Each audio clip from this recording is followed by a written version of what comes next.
Let's jump right into your real estate real talk for today. We're taking another look into our crystal ball once again. A lot of indicators point to a shutdown in the housing market.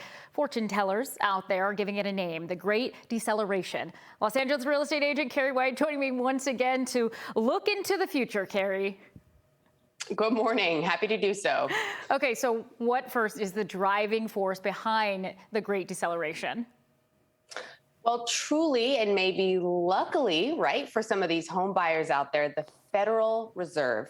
As we've discussed, maybe on almost every broadcast, possibly, the average 30-year fixed mortgage, which is what 70% of home buyers out there are obtaining, has spiked from 3.1 to 5.09% in just half a year. Huge jump. The Fed is using this to fight inflation. They're trying to keep home prices from the double-digit soaring we have seen in the past 2 years. And this has unfortunately pushed some of those home buyers into losing their mortgageability, which I'm sure you've heard, and then putting a big pause on the market because of these strict lending guidelines. Now, besides for rates, which impact buying power, what are some of the other factors that may have impacted this trend? Well, right. It can't just be one thing, right? There's got to be other factors. So another big proponent of this deceleration, as they're coining it, is housing inventory still, which is the supply of homes on the market available for sale for buyers. The pandemic's housing boom, when we shut down completely, no one wanted anybody in their home. And also real estate sales were completely shut down and made illegal for 3 weeks. We saw inventory, the number of unsold listings, fall to a 4-decade loss. By March of 2020, nationwide inventory levels were 64% below March 2019. 64%. And then, mind you, this was in a market that was already extremely bursting at the seams and hot with buyer demand.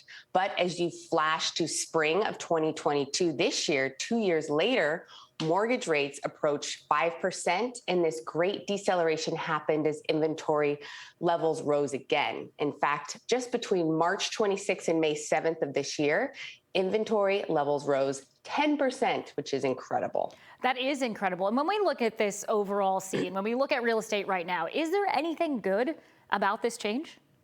I love this. I think this 2022 market has been absolutely out of control. Sure, sellers selling with nothing to buy are beyond happy, but a lot of people have done things that they didn't want to get into homes. And without the right guidance and getting caught up in this mania, some buyers didn't know when enough was enough. So it's really important to align with the right people to help you in those situations. But my personal belief is this is the best thing that could happen for us in 2022. I welcome it. The rise of inventory will put some home sellers and builders in check, quite frankly. They had too much pricing power, and some took advantage of this market and just didn't act in the most caring or professional way, making it a little bit of a stressful year for a lot of home buyers in 2022. Yeah, and if you had to break this down for us, what do you think the higher rates and the more inventory will essentially do?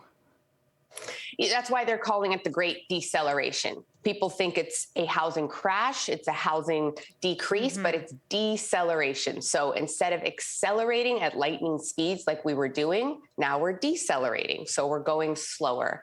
And I hope and I truly believe that for a little while, these higher interest rates will do their thing and they'll create that normalization, as we're saying. The logic is home shoppers temporarily delay their purchase. And trust me, I'm hearing a lot of that from clients that I work with. And this will give inventory some breathing room. So those buyers re-enter the market. In theory, they return to higher inventory and they feel less pressure to overbid.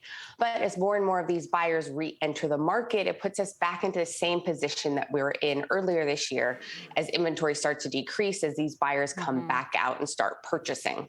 That makes so much sense. And we're going to have to eventually kind of dive into that inventory issue as well soon to get a better understanding about what the future really could hold. So we're going to look forward to that from you, Keri, in the weeks to come. Thanks for joining us. All right, Los Angeles real estate agent Keri White, we thank you for your time and some tips in this crazy market. A lot of information there. You can follow Keri in the meantime on Instagram at Keri Ann, as well as on YouTube at Keri White Real Estate.